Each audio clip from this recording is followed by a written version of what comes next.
Hello everyone.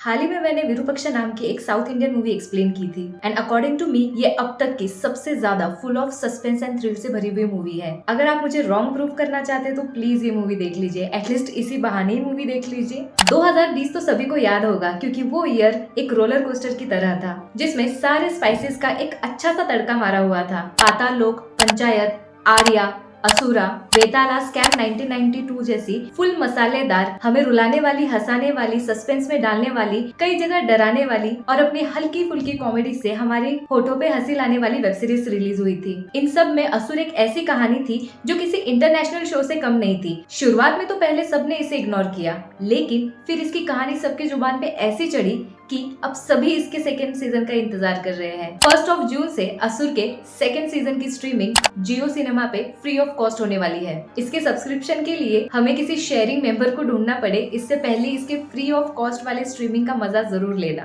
असुर की कहानी समझने के लिए हमें 3 किरदारों पर ध्यान देना जरूरी है। इसके पहले किरदार धनंजय यानी कि डीजे। धनंजय सीबीआई के लिए काम करते हैं जो कि एक फॉरेंसिक डिपार्टमेंट का हिस्सा है। ऐसे ही समझ लो कि जैसे वो एक पुलिस और साइंस के बीच के मीडिएटर है जो हर साल आने वाली नई टेक्नोलॉजी और साइंस के चिट्ठे खोलते रहते हैं, just like Salunke from CID.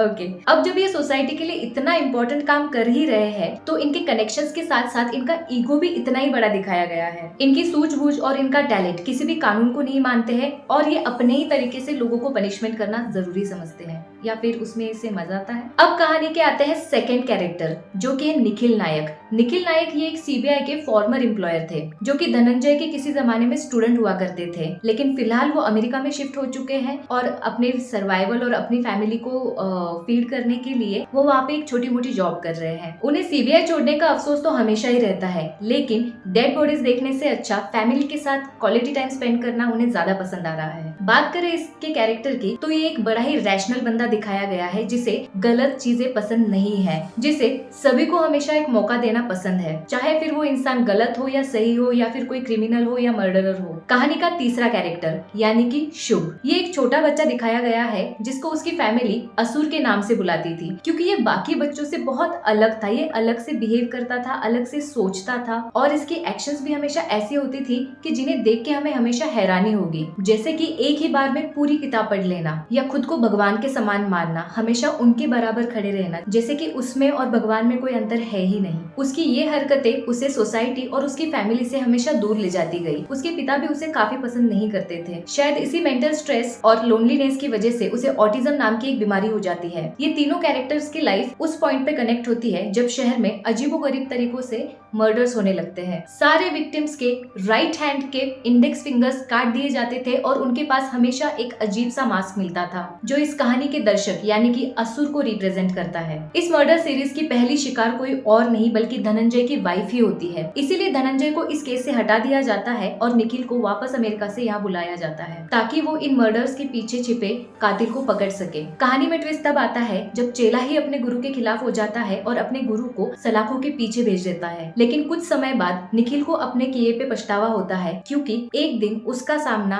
असली किलर से होता है जो कि उसे अपने साथ किडनैप करके ले जाता है। एक ही ट्विस्ट काफी नहीं था। कहानी में दूसरा ट्विस्ट तब आता है जब सबको पता चलता है कि इन मर्डर्स के पीछे उस छोटे बच्चे यानी शुभ का ही हाथ था जो धनंजय से बदला लेने के लिए सारे मर्डर्स इस तरह से फ्रेम करता है कि सबको ऐसा ही लगे कि धनंजय ने ही सारे मर्डर्स किए हैं। एक्चुअली 12 साल पहले धनंजय एक पूजा के सिलसिले में वाराणसी जाते हैं जहाँ उनकी मुलाकात शुभ यानी असुर से होती है जो अपने ही पिता को जहर दे के मार डालता है और सबके सामने ऐसा दिखाता है कि एक एक्सीडेंट था, यानी कि उसके पिताजी सीढ़ियों से पानी में गिर गए थे और डूबने के कारण उनकी मौत हो चुकी थी। लेकिन धनंजय उसके इस कांड को एक्सपोज कर देता है और वो सजा से बच ना पाए इसलिए ऐसे एविडेंस इकट्ठा करता है जिससे ये लगे कि उसकी उम्र 18 साल से बड़ी हो और इसके चलते उस बच्चे को जेल हो जाती है। जब निखिल को इस घटना के बारे में पता चलता है तो वो धनंजय से नफरत करने लगता है और सीबीआई छोड़ने का फैसला लेता है। इतना सब कुछ होने के बावजूद भी धनंजय शुभ को पूरी तरह से बर्बाद करने की ठान लेता है क्योंकि उसके लिए उसका ईगो ही सबसे बड़ी चीज थी।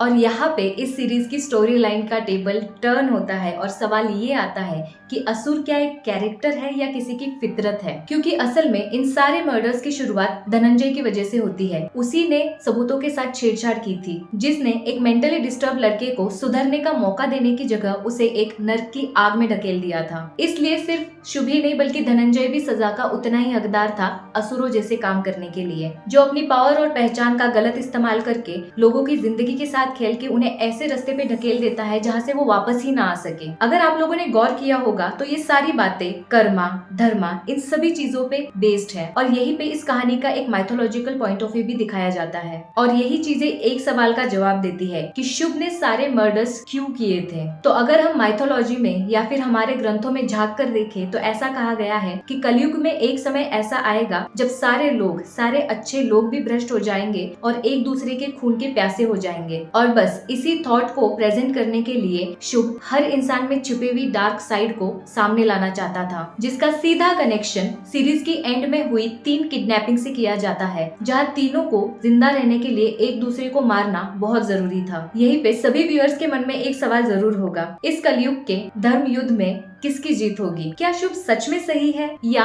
असुर वाली सोच हम सब में छिपी हुई है, या फिर ये एक साइको किलर की कहानी है जो कि धर्म का मिस इंटरप्रिटेशन करके लोगों की जिंदगी के साथ खेल रहा है? तो इसका जवाब तो सिर्फ एक ही है कि जी हाँ, ये एक साइको किलर है जो कि अपने मैनिपुलेशन से लोगों की जिंदगी के साथ खिलवाड़ कर रहा है। क्योंकि इसी कहानी में जो निखिल का कैरेक्टर दिखाया गया है वो 3 लोगों की जान बचाने के लिए खुद की बेटी की जान देने के लिए भी तैयार था। यही दूसरी तरफ धनंजय खुद की जान देने के लिए तैयार था, जिससे शुभ का पूरा प्लान खराब हो जाता है और यहाँ पे शुभ की असुर वाली सोच भी गलत साबित होती है। आखिरी सवाल, क्या रसूल ही शुभ है या शुभ कोई और ही है जो हमारी आंखों के सामने है लेकिन हमें दिखाई नहीं दे रहा है, जिसकी आइडेंटिटी अब तक रिवील नहीं हुई है? Well, suspense ends here because रसूल ही शुभ है और ये हमें उसकी पेंटिंग से पता चलता है जो कि बचपन में अपनी कॉपी में बनाया करता था और वही पेंटिंग्स वो जेल की दीवारों में भी बनाया करता था। दूसरा सबूत ये कि at the end of the series वो शरीफ हाशमी को बिना किसी हिचकिचाहट के मार देता है और ये डिक्लेयर कर देता है कि वॉर विल कंटिन्यू। उसकी बेशर्मी, सबको मार डालने के बाद का चेहरे का सुकून और किसी को भी ना बख्शने की चाहत, ये सभी एक साइको किलर की तरफ इशारा करती है। आखिरी सवाल,